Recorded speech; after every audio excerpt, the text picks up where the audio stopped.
Olá, estamos começando aqui mais um Ponto de Vista. Você sempre acompanhando a gente de segunda a sexta-feira, neste horário da 1h30 da tarde, ao vivo, com personalidades da cidade e da região, para debater e discutir aqui a nossa pauta, né? Os temas importantes aqui para a Baixada Santista e os assuntos de interesse nacional também. Lembrando sempre que a reprise do Ponto de Vista, também de segunda a sexta, aqui na Santa Cecília TV, começa às 20 horas, 8 da noite.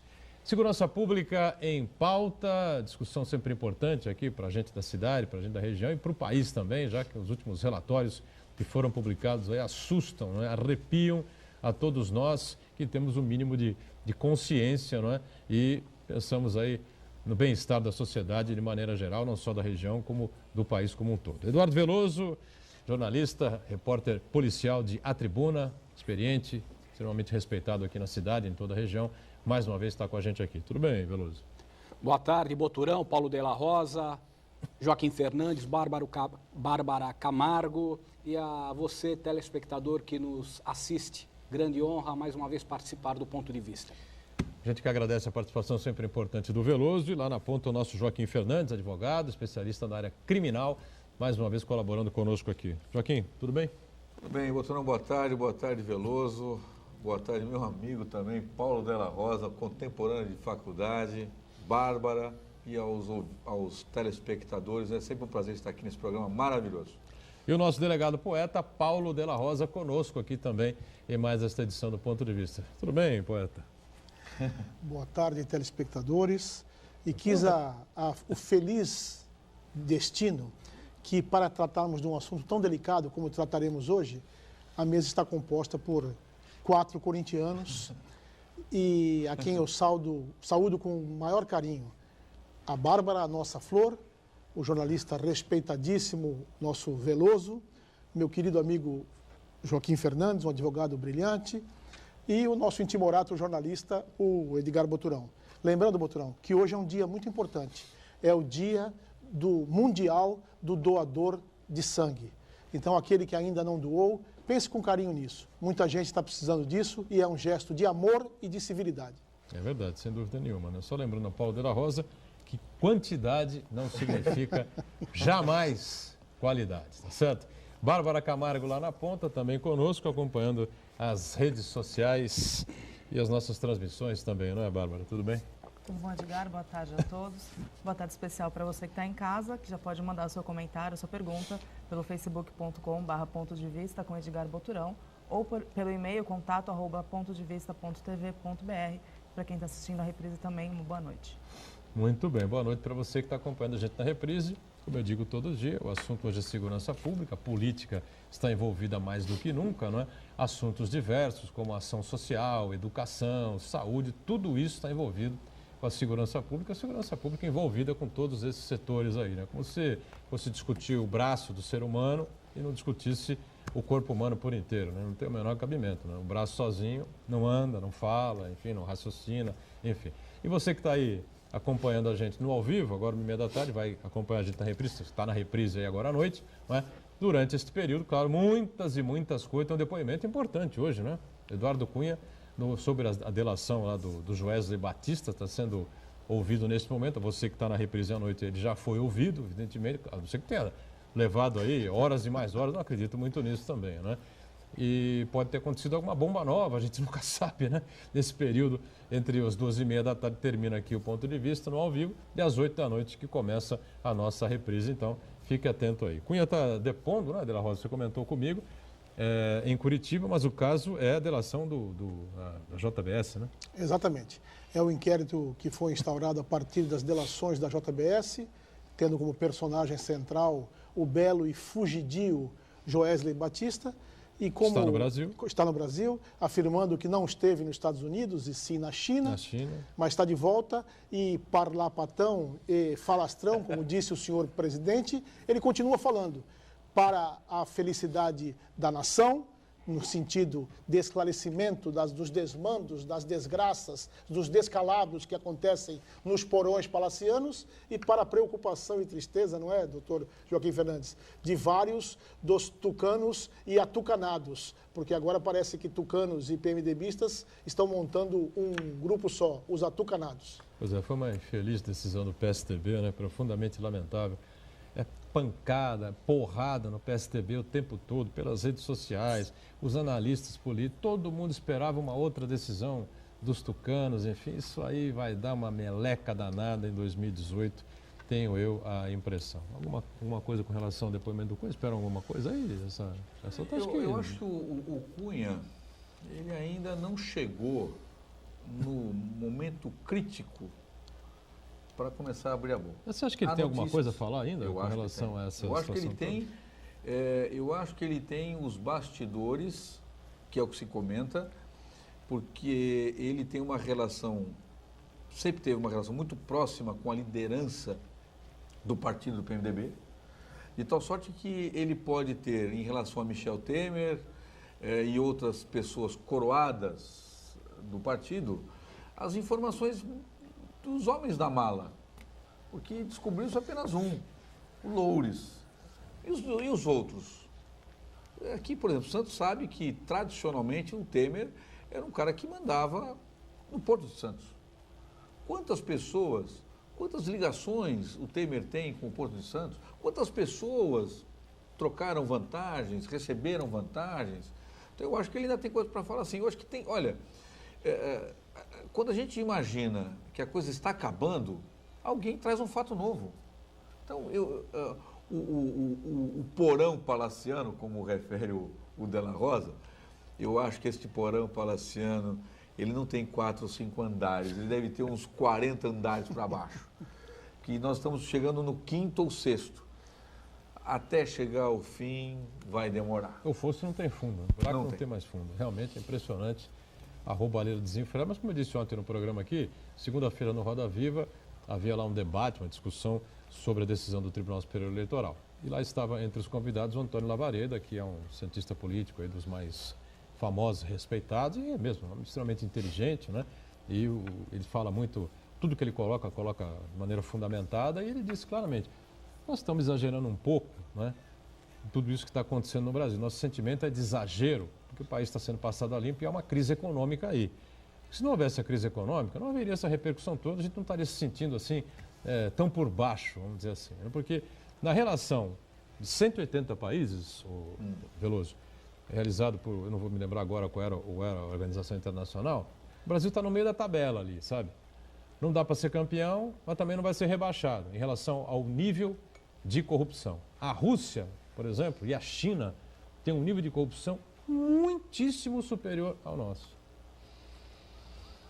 Mas eu acho temos que nos acostumar com isso, então. Acho que a corrupção é mundial e os padrões do mundo viraram de ponta cabeça.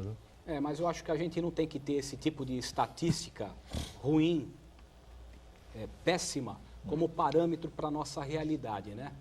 Eu acho que nada justifica os desmandos, a roubalheira, né? Que a cada dia que passa a gente vem tomando paulatinamente conhecimento com delações premiadas, revelações. E sobre o pronunciamento hoje do Cunha, eu acho que ele precisou rever muito bem o que vai falar, o que vai ser conveniente falar em função de tudo aquilo que já foi revelado pela JBS. Eu acho que muitas das coisas que a JBS, a delação do Joesley, dos irmãos Joesley e Wesley Batista trouxeram à tona, acabou deixando realmente o Cunha meio desarmado. Eu tenho essa impressão também. E eventualmente algumas coisas que ele poderia falar agora já perderam a razão de ser. Vai ter que reavaliar. Agora, nessa reavaliação, com certeza, ele poderá trazer, sim, fatos novos. Mas agora, talvez fatos que ele, num primeiro momento, não queria trazer. Essa coisa que o Joaquim coloca também dos maleiros, enfim, talvez realmente o Cunha possa colaborar com essa questão também. Né? Agora, aqui do Porto de Santos, eu não sei se ele teria, assim, essa condição de... Não sei se ele atuou por aqui também. Sabe, Boturão, que quando você fala esse elenco aí, que nós estamos no meio da tabela da corrupção, e o Veloso pontuou muito bem, que não é um ranking de se orgulhar, não é? Pelo contrário. Mas... Estou fazendo um parênteses. A Rússia vai sediar a Copa. Sim. 2018, ano que vem. Então, os principais veículos de comunicação, né? Que ainda tem força, tem bala na agulha, né? Por exemplo, a Globo já enviou 2 correspondentes. Um está na Rússia, um está em Moscou, o outro está circulando ali pelas principais cidades, enfim. E ontem mostrou uma entrevista com os coordenadores, o principal coordenador lá da Copa da Rússia, né? Num estádio onde vai ser a final da Copa das Confederações agora. O estádio, pelo que eles colocaram ali, o campo pode ser retirado, pode ser recolocado, não sei o quê, o estádio pode virar, eu não sei o que pode, eu não peguei a reportagem por inteiro. Mas sabe quanto custou o estádio, amigo? 2 bilhões e 400 milhões de dólares, né?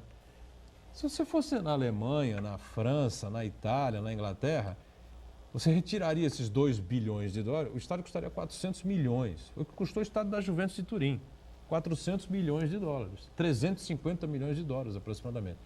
Ou seja, alguém aqui tem dúvida que a roubalheira para a Copa da Rússia está comendo solta? Talvez pior ou em dobro do que aconteceu aqui? Mas olha, já que você toca nesse assunto, nós não podemos esquecer, por exemplo, que o assunto descamba para a roubalheira no futebol, por exemplo. Não podemos esquecer que Franz Beckenbauer foi acusado na Alemanha. Foi acusado na Alemanha. E por muito menos. Né? Que Michel Platini também estava envolvido em fraude.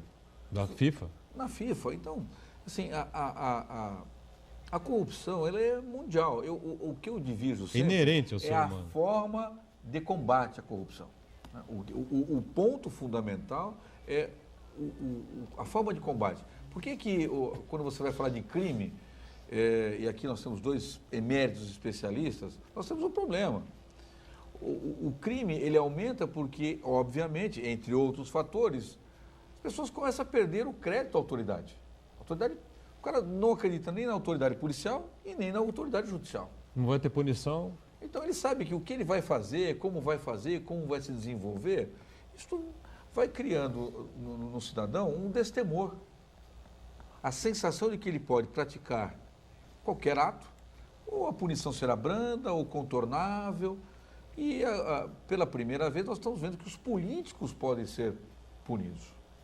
Eu ia falar, Boturão, que nesse caso do Joesley tem uma coisa que me parece o símbolo de uma corrupção escamoteada. O advogado que assessorou Joesley, ou Joesley, como queiram, era procurador da Lava Jato meses antes. Sim. Estima-se que uma verba honorária de 27 milhões de reais para o escritório que acompanhou, que é um dos grandes escritórios de advocacia do país. Então, veja, até isso nós temos que questionar.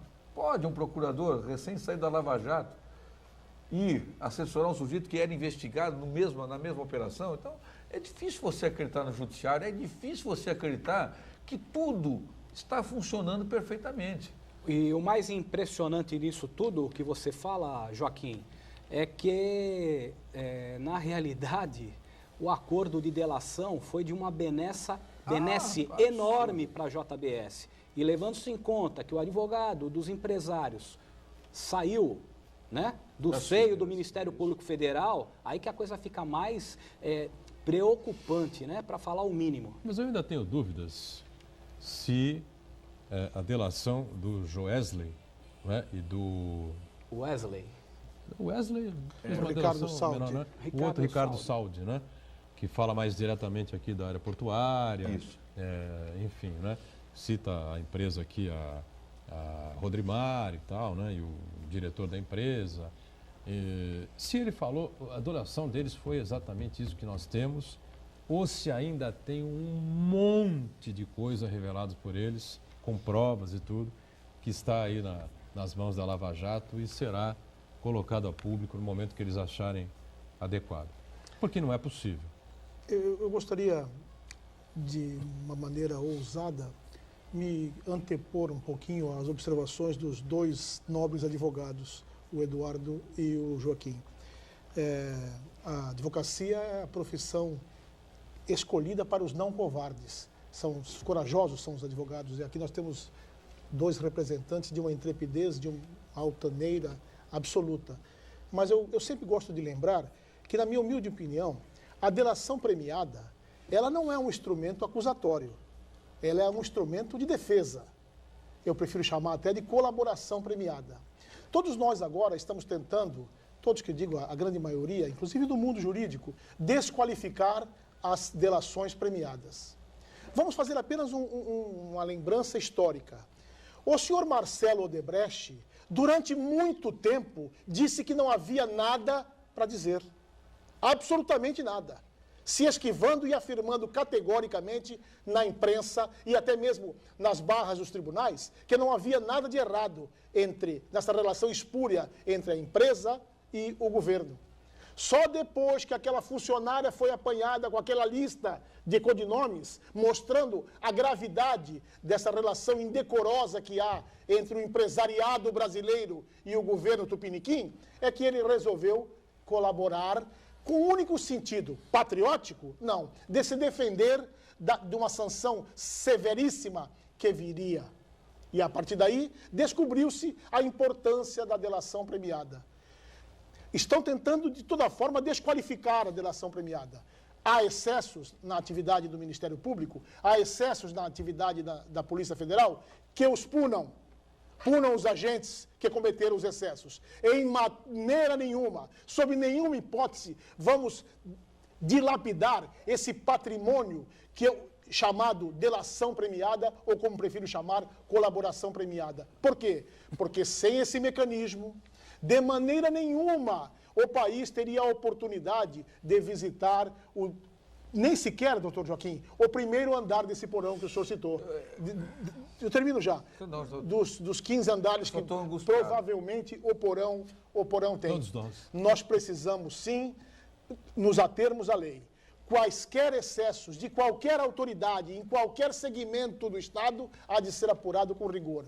Mas, por favor, povo brasileiro, não se deixem levar pela opinião pública e, infelizmente, a serviço dos poderosos. Porque agora que a delação premiada, doutor Fúcia, começa a atingir também membros do Judiciário, que a colaboração premiada começa a atingir membros do Ministério Público, que a colaboração premiada começa a atingir a alta casta.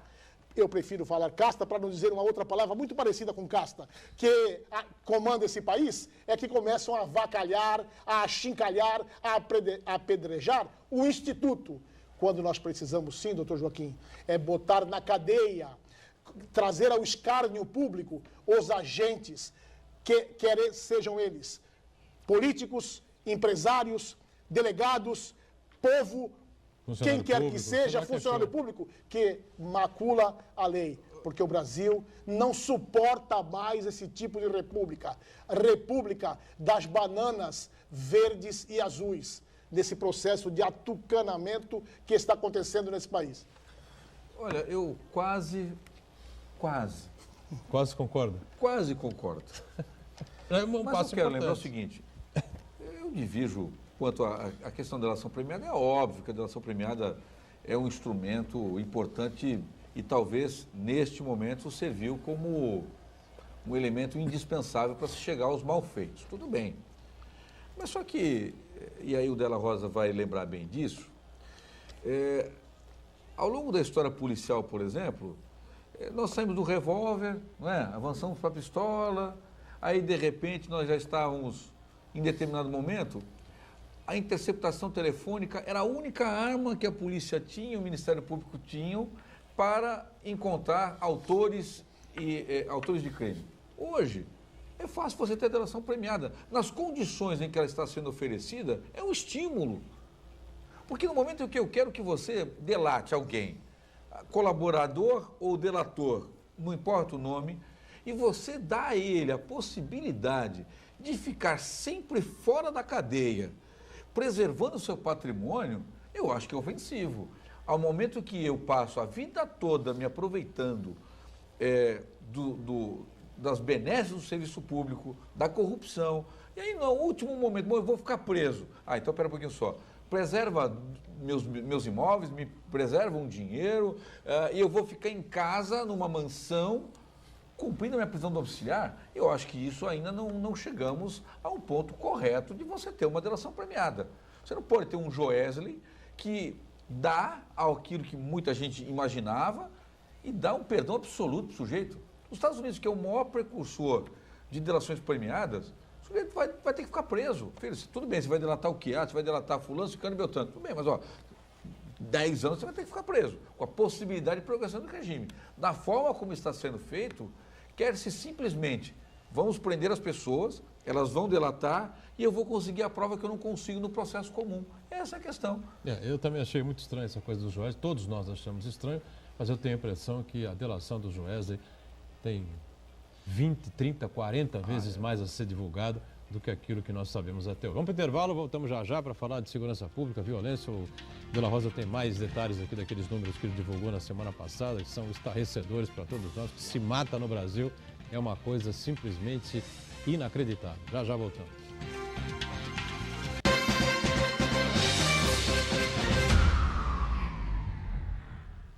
Existe um lugar em Santos onde você encontra os empreendimentos mais fascinantes da região. Um lugar amplo, aconchegante, feito para oferecer o melhor atendimento para você. Um lugar que reúne as melhores opções residenciais e comerciais nos bairros mais nobres de Santos. Um lugar que a gente nem precisava dizer, porque você já sabe. Central de Vendas Grupo Mendes, Rua Guaiaó 55, Aparecida. Venha fechar um bom negócio para abrir as portas do seu novo lugar. Conquistar um lugar no mercado de trabalho não depende só do diploma. Você precisa de uma formação diferenciada. Por isso, não perca tempo. Faça já a sua transferência para a Universidade Santa Cecília e ganhe 25% de desconto na primeira mensalidade. Cursos presenciais e à distância com excelentes avaliações do MEC. Faça acontecer, faça Unisanta. Agora, o desafio da Briosa é maior. Copa Paulista de Futebol Profissional 2017. A Portuguesa Santista vai enfrentar a Portuguesa da Capital, São Caetano, Taubaté, Água Santa, Santos B, Juventus e Nacional. O campeão vai direto para a Copa do Brasil, que dá vaga na Taça Libertadores para o vencedor. Acompanhe na Santa Cecília TV os jogos da Portuguesa Santista, com transmissão exclusiva. Briosa na Copa Paulista de Futebol Profissional 2017 é na Santa Cecília TV, a maior programação regional da sua TV. Apoio Nita Alimentos. Leve momentos deliciosos para a sua casa.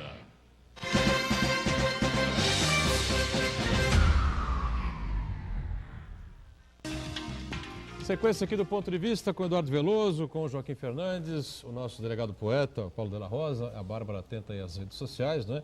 E a semana passada o Paulo Della Rosa esteve aqui conosco, né? E levantou esse tema importante, esses índices de homicídios, os assassinatos cometidos, que se mata aqui no Brasil, é algo impressionante, né? E foi divulgado o Atlas da Violência, o Atlas da Segurança Pública, ou o Atlas, como é que chama? Fato? Atlas da Violência mesmo. Da violência, Atlas da Violência, né? Um decênio aí abordado, pesquisado, 2005 a 2015, e os números são, assim, impressionantes, né? Meu amigo, minha amiga, se mata muito no Brasil. Infelizmente, nós não estamos dando a essa questão a relevância, a importância que ela merece. Doutor Fúcia, doutor Joaquim, eu fiz questão de trazer alguns dados que eu achei absolutamente estarrecedores. Em 10 anos no Brasil se matou 59.080 pessoas. Em 3 semanas, se matou mais no Brasil do que todos os atentados terroristas do ano de 2017. Em 20 anos, a Guerra do Vietnã matou 1,1 milhão de pessoas. Em quantos anos? 20 anos. A Guerra do Vietnã. 1,1 milhão. A nossa Guerra Tupiniquim, a Guerra do Pindorama, nos mesmos 20 anos matou 1,3 milhão de pessoas. Nós temos um crescimento na violência nesses últimos 10 anos que atinge a nefasta marca de 232%. É um crescimento vertiginoso, absolutamente apavorante. Em 10 anos, 232%. Gostaria de salientar mais duas informações que eu acho absolutamente importantes e gostaria de ouvir a opinião balizada dos amigos. E a sua também. Nós temos assassinato de negros 2,5 vezes a mais do que o resto da população. Negros. E aqui não estão incluídos os ditos pardos. 2,5 vezes a mais. Temos um outro dado que me cala fundo, porque estão matando numa proporção de 60,9% do total os nossos jovens, Edgar. 16, Os nossos 17, jovens. até 15, né? De 15. 14 a 23 anos. 60%, doutor Joaquim, desse absurdo número de 59.080 são jovens. Finalizo com Eu aproveito, alguma coisa posso mais. só aproveitar esse dado dos 59 mil Por jovens? favor. Basta verificar qual é a idade hoje dos presos. Se você pegar de cada 10 presos hoje em CDPs e penitenciárias, de cada 10 desses crimes, 9 vão ser divididos em tráfico e roubo. Uma proporção, depende da região, entre 50-50%, 60-40% nesses dois tipos, nesses dois crimes, roubo e tráfico entorpecente. Se você pegar a população carcerária hoje, ela não alcança, na sua média, algo em torno de 23 anos. Portanto, na média. Então, o que você tem hoje? Só tem a molecadinha mesmo. Você tem 17, 18, o cara da 17, Fundação não, Casa, 18. adolescente, e você tem o cara preso, também jovem. Portanto, o crime entre tráfico e roubo está levando a juventude, por N razões, mas por N razões, está fazendo com que eles sejam as principais vítimas da violência, do crime. Faltava você complementar aqui o... Falando um pouco aqui do nosso quintal, o estado de São Paulo. Houve sim uma redução importante dos homicídios no estado de São Paulo. Uma redução de 44,3%. Uma importante redução. São Paulo hoje tem níveis de homicídio absolutamente compatíveis com as melhores cidades do mundo. Porque existe uma tabela que avalia o número de homicídios por 100 mil habitantes. São Paulo hoje tem alguma coisa por volta de 12. Quando o Brasil chega a ter 47, 48 a cada 100 mil. Há, sim, que se valorizar por demais o trabalho das polícias militar e civil no estado de São Paulo, para essa importante redução. Mas há também dois fatores a se analisar. O primeiro deles é que num recorte específico, doutor Eduardo, no recorte específico dos jovens negros de 14 a 23 anos no estado de São Paulo, voltamos aos 40%. E o segundo e mais preocupante de todo recorte, o fenômeno PCC. Essas reduções nos crimes no estado de São Paulo se deram também, e infelizmente, pelo poder equacionador do mercado do crime organizado, que hoje simplesmente apaziguou as guerras de quadrilha no tráfico, porque submeteu num processo robótico a que homens e mulheres trabalhem fiel e cegamente a seu serviço. E acrescentando essa sua explanação, e eu estava atento, porque um desses recortes tinha que apontar o PCC realmente, e foi apontado. Praticamente no estado de São Paulo, o número de homicídios no sistema prisional zerou, praticamente zerou. Isso se deve por uma ordem, por um controle, por um comando do primeiro comando da capital, fazendo com que o índice de homicídios também declinasse sensivelmente. Então, existe um mérito das polícias civil e militar, sim, mas também tem que ser dado o devido crédito, infelizmente, ao PCC, que pelo seu comando, pela sua imposição, praticamente zerou o número de homicídios no sistema prisional, que era elevadíssimo, e hoje está praticamente zerado. Há um acordo aí? Há um acordo? Há um acordo, porque na realidade quem comanda o presídio da muralha para dentro não é o diretor, não é a SAP, a Secretaria da Administração Penitenciária, mas sim o primeiro comando da capital. Por quê? Porque um presídio é um escritório do crime, onde ele comanda a encomenda da droga que vem da Colômbia, do Peru, da Bolívia, do Paraguai, seja ela cocaína, maconha, organiza também todo o esquema de distribuição, isso de dentro da cadeia. Os líderes presos fazem e nunca deixaram de exercer esse comando. E para eles é importante e conveniente que a cadeia, que o presídio seja um território pacificado. Para quê? Para que não haja transferência, para que não haja intervenção de espécie alguma e assim possam eles continuar controlando como sempre controlaram e cada vez mais controlam esse negócio chamado Drogas S.A. É aquela coisa, a gente já discutiu 1 milhão de vezes aqui, nem adianta mais, né, colocar esse questionamento, né? Como é que pode, de dentro de um presídio, inclusive de maior segurança, no principal estado da nação e nos outros estados todos que a gente vê pelo Brasil afora e tal, né? O sujeito, a turma do PCC, ou sei lá, do Comando Vermelho, comandarem o crime, que fica fora, como é que é isso do lado de dentro? Não adianta nem discutir mais isso, mas, olha, né? Boturão, Página virada, né? É uma pena, e eu fui citado, vou pedir a minha réplica. Você foi citado. Eu fui citado. É uma pena que o Atlas da Violência não reporte que o maior culpado neste estado de São Paulo, pelo crescimento, amadurecimento e consolidação do primeiro comando da capital, é a política absurda de segurança pública desenvolvida pelo governo PSDB, que enterrou a segurança pública, fortaleceu o crime organizado e não tem peito, isto é verdade, fato, não tem coragem de, por exemplo, transferir uma arcola do presídio que está lá no interior, em Venceslau, e levar para um presídio federal. Porque, se fizer isso, no dia seguinte a cadeia vira.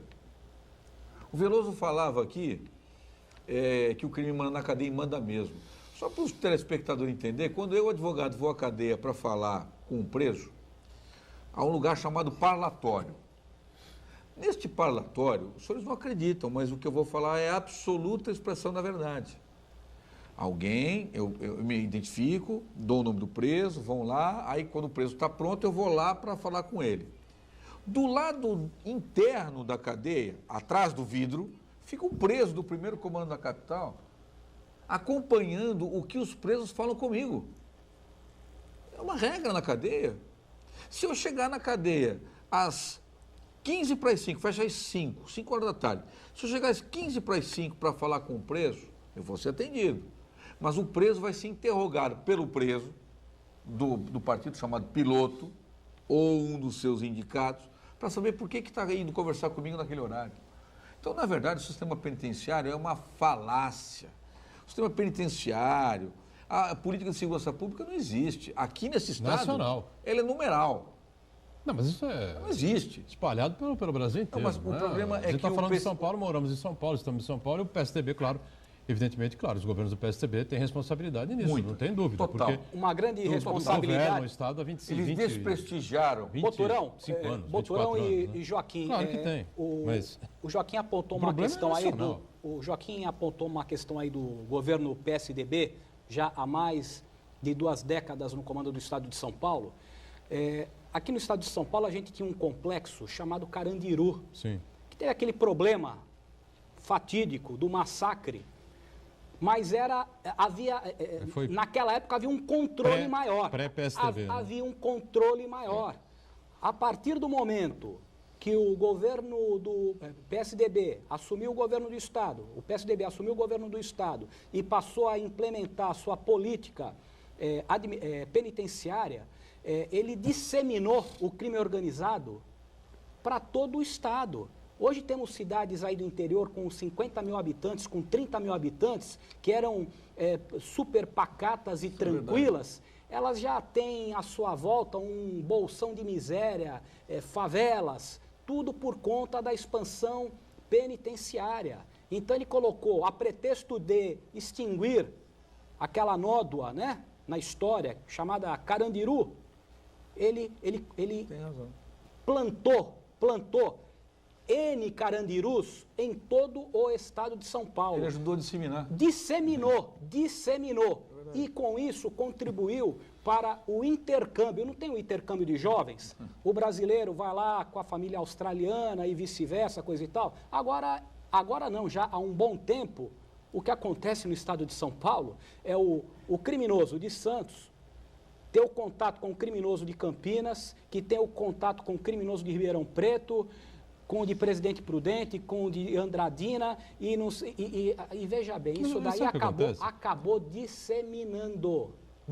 Posso acrescentar Disseminou alguma coisa? a tal ponto que hoje já é multinacional, né? O PCC. Mas, essa aqui é não, a tudo verdade. bem.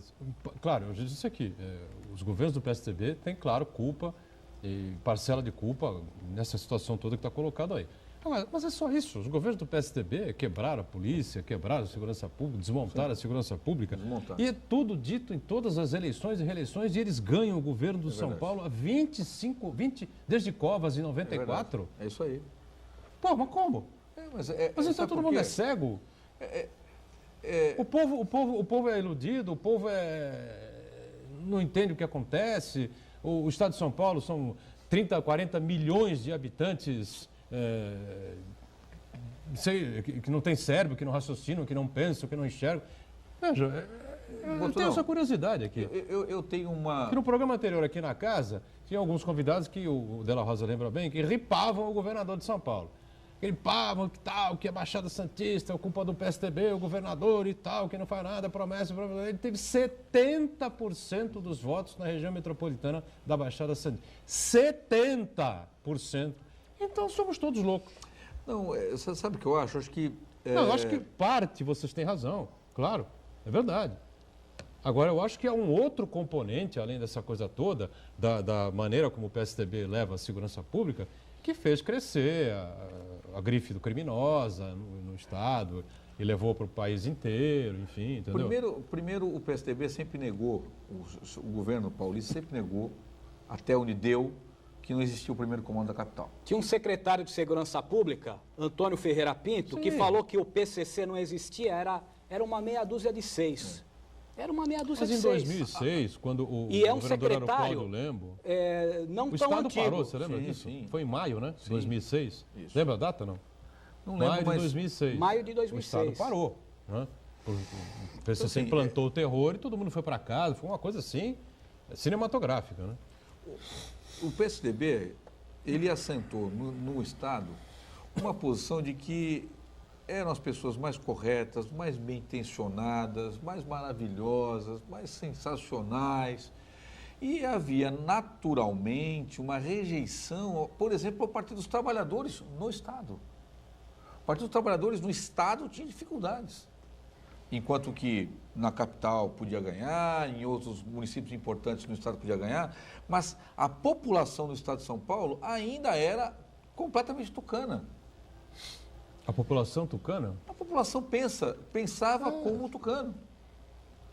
Ela não queria esta mudança de Partido dos Trabalhadores. E os índices ajudam. Enquanto está tudo bem, todo mundo tem dinheiro no bolso, emprego no bolso, está tudo funcionando, todo mundo vai naquela onda. Agora, como fica o PSDB hoje?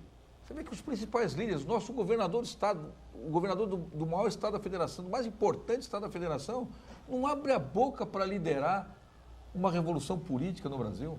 Está quieto. Porque o nome dele lá, em tese, está ventilado como santo. Não, difícil. foi desmentido. Que é o Da santo? Odebrecht? Do santo? Eles desmentiram que o santo não era ele. Não era ele. Não era ele. É outro santo. Não, mas não é o Alckmin. Não. Não, com certeza não é. Eu já bati aqui e disse, o Geraldo Alckmin é um homem honesto. Esse negócio de caçador. O Alckmin tem um apartamento em São Paulo e uma chácarazinha lá em Pindamonhangaba. Eu já disse aqui, se o Alckmin tiver alguma condenação um dia na vida, encerra a carreira. Encerra a carreira. Aí, realmente, para mim, é a gota d'água da política. Alckmin é um padre. Se as pessoas acreditem ou não acreditem, tá certo? Não devo nada a ele, ele não deve nada a mim. É um homem sério, correto, honesto. Agora, o sistema político, né, infelizmente no Brasil, é apodrecido, cara, comido como todo mundo está vendo aí. Vamos para o intervalo, voltamos já já.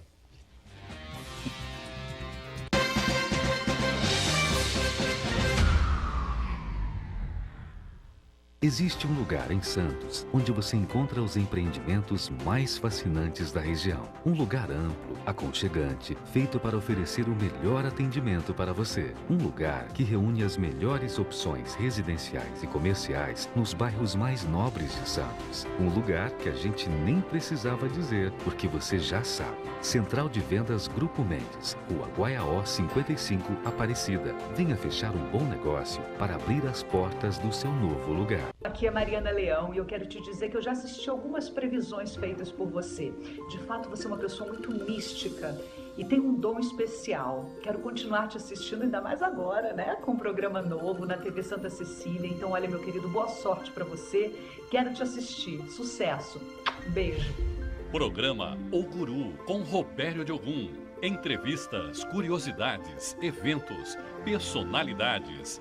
Estreia dia 1º de julho na Santa Cecília TV, a maior programação regional da sua TV.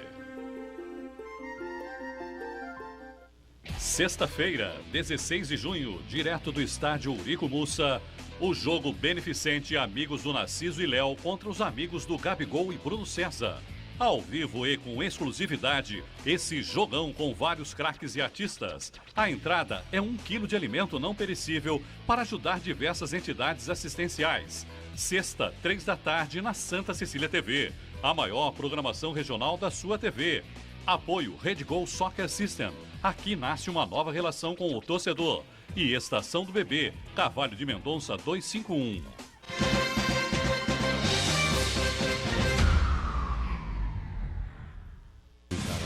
Vamos de volta, sequência aqui do nosso ponto de vista, a polêmica em cima da questão da segurança pública, enfim, as críticas aos governos do PSDB mais contundentes aqui por parte do Joaquim e do Veloso, né?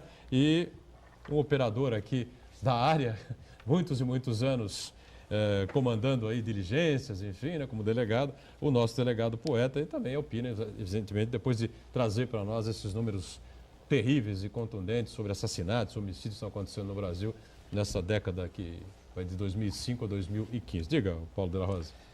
Eu sou um defensor dessa bancada. Há várias discussões na cidade de Santos, na costa da Mata Atlântica, que está no estado de São Paulo, que se iniciaram a partir de discussões dessa mesa. E eu fico muito feliz quando vejo que a temática da segurança pública provoca arroubos de tamanha capacidade e grandiloquência e verdade dos colegas da mesa. Mas é importante lembrar que a parte do processo de degradação que o PSDB impingiu ao monumento Segurança Pública no estado de São Paulo, acontece um certo abandono material da sociedade como um todo para a questão da segurança pública. O povo, infelizmente, sofre demais com a segurança pública, mas não tem levado em conta, na hora do seu voto, a importante temática da segurança pública. Está havendo uma certa aceitação com a apresentação de estatísticas que não dizem, que não guardam nenhuma verdade com a realidade das ruas. Boa. E é importante que nós tenhamos em mente que a segurança pública é um bem imaterial. Eu estou me sentindo seguro aqui nessa bancada, a senhora está se sentindo segura aí na sua casa, e não tem uma explicação específica para essa segurança. É um conjunto de sensações e sentidos que gera a segurança pública. Então, o que eu clamo? Eu clamo que tenhamos muita tranquilidade nessa análise. Ela parte, sim, do PCC do bem. Paciência, ciência e coragem. Não se resolve a questão da segurança pública do dia para a noite. E explico por quê. Porque o trabalho da polícia, e o doutor Joaquim, o doutor Eduardo, e o Boturão e a Bárbara sabem bem, ele é o último vagão dessa locomotiva. O trem é enorme, que passa por uma série de vagões que tem a sua função, o seu mistério, e eles são absolutamente essenciais. Qualidade de vida, emprego, zeladoria das cidades, porque é verdade, sim, que em lugar mais claro, o número de homicídios, de crimes, de latrocínios, de sequestros é menor. Mas as nossas cidades continuam com os seus rincões no escuro. Precisamos de mais assistência social. E eu não digo aqui assistência paternalista, porque toda vez que se fala em assistente social, parece que estamos querendo passar a mão na cabeça de bandido. Eu tenho tiros no corpo, eu quero bandidos presos, todos eles. Mas eu quero entender que o processo de segurança pública requer muito mais do que a prisão. E, nesse particular, nesse abandono material que a sociedade fez com a questão da segurança pública, Boturão, ela chegou à excelsitude desse abandono na questão prisional. Ninguém se importa com os presos. Todo mundo quer dizer nas ruas, no Facebook, em qualquer lugar, eles que morram, que se entulhem, que sejam maltratados. Isso eu concordo com você. Esquecendo que existe um regime legal nesse país. Não há pena perpétua nesse país. Não há pena de morte nesse país. Então, esses presos que ninguém quer tomar conta, que ninguém quer dar o mínimo de ressocialização, depois de 1 ano, 6 meses ou 10 anos, voltarão para o convívio social. E serão o quê? Gerentes de banco, delegados de polícia, jornalistas do quilate de Edgar Boturão? Não, serão naturalmente profissionais especializados na área deles, qual seja destruir a família brasileira. Então eu peço à sociedade que tenha mais paciência, mais ciência, estudem um pouco mais a temática e especialmente o seu voto. E finalmente, aproveitando a intrepidez dos colegas de bancada, peço à sociedade um pouco mais de coragem. Não adianta dizer que o problema é do político, que você nem sabe em quem votou. Não adianta dizer que não está acontecendo comigo porque eu tenho carro blindado, porque eu tenho grade em casa, porque a segurança e, especialmente, a insegurança, ela atinge indistintamente cada um e todos nós. É verdade. Bom, diga, Joaquim, você quer complementar ainda? Não, eu acho que foi muito feliz com a veemência peculiar na narrativa. Mas, assim, o problema é que, tudo bem, a população está sufragando, está votando, PSDB, mas o problema é o seguinte, as alternativas que são postas para a solução do problema da segurança pública não existem. Há um abandono material das polícias. Há o abandono da Polícia Civil, um desprestígio, um desmonte da Polícia Civil recentemente, a partir do Ferreira Pinto, que desmonta e quer desmontar a Polícia Civil, desprestigiar a Polícia Civil e prestigiar em detrimento da Polícia Militar, que precisam trabalhar juntas. Mas o fato é que o cidadão hoje, ele não sabe o que é política de segurança pública. É um vagão gigantesco? Nacional. Não há política de segurança assim, não há política de saúde. Perfeito. Não há política de assistência social. A política de assistência social há como é que chama? Bolsa Família. Bolsa Família. Bolsa Família. Começou com o PSDB, que era o Bolsa Escola, passou o governo do PT, o Bolsa Família, que na verdade deveria ser não um programa de governo, deveria ser um programa de Estado. Exatamente. Mas como uma porta de saída, uma luz no final do túnel. Para o Estado não fique carregando a pessoa até o dia do seu falecimento, né? Não, perfeito. Mas enquanto política, mesmo na imagem que o Della Rosa colocou, que é de um vagão e a segurança pública está lá no final, acho legal. Só que tem um problema. A população, ela quer soluções imediatas.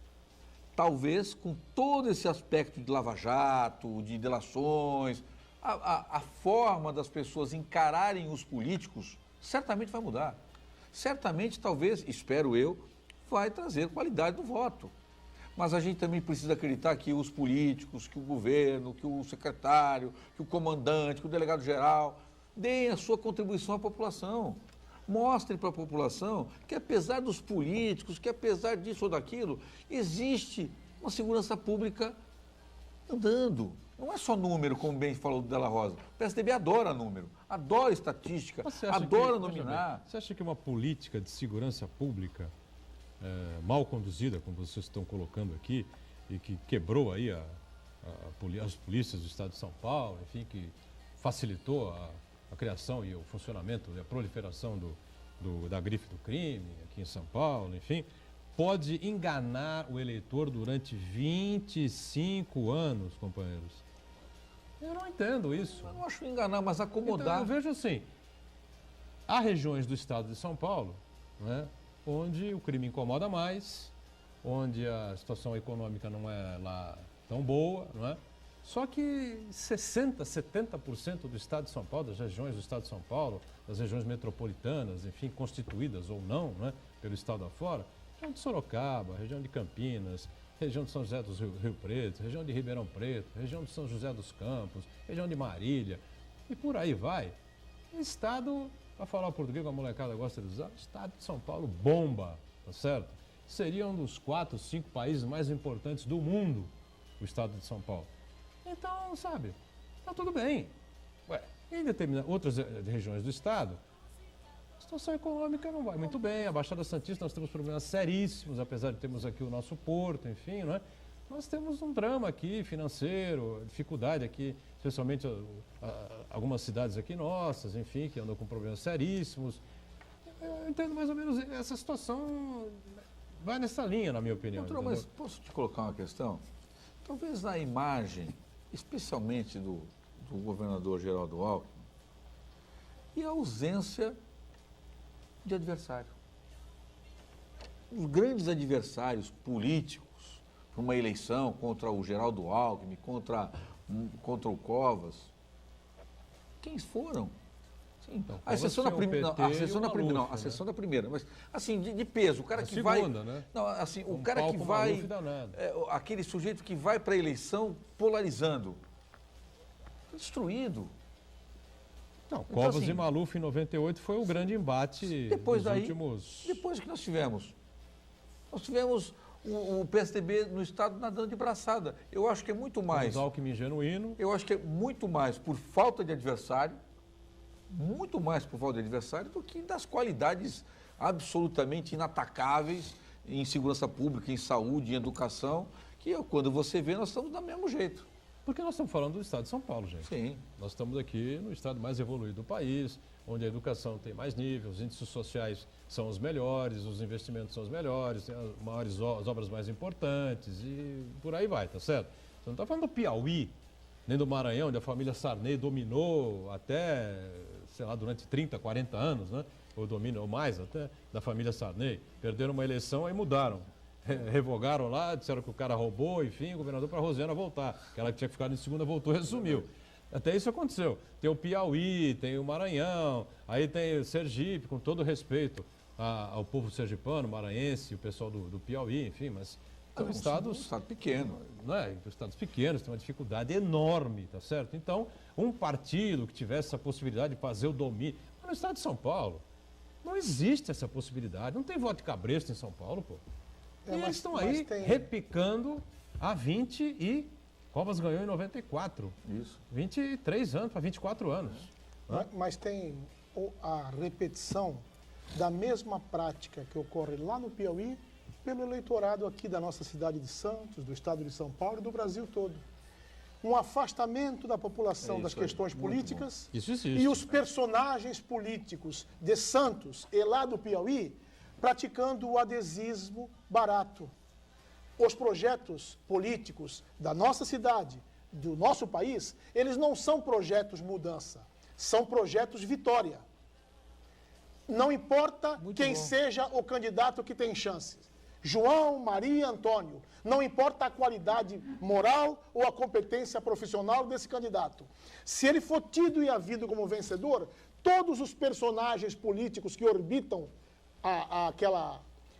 aquele momento do pleito, aquele prélio, como disse o ministro, aderem como rêmoras a esse candidato, indiferentemente de acreditarem nele, indiferentemente de acreditarem nas suas propostas. E isso faz com que o candidato do governador, nas diversas cidades da costa da Mata Atlântica, a respeito do que aconteceu, exemplo do que aconteceu no estado inteiro, saia sempre na vantagem e o processo político, como aconteceu em Santos, Não, foi agora, 18 partidos, Agora. exatamente, 18 partidos se coligaram ao do prefeito. Esta E eleição aqui não de vai 16, crítica. se realmente o governador teve uma participação Bastante fundamental, importante. E fez ou o PSDB ou os aliados próximos, né?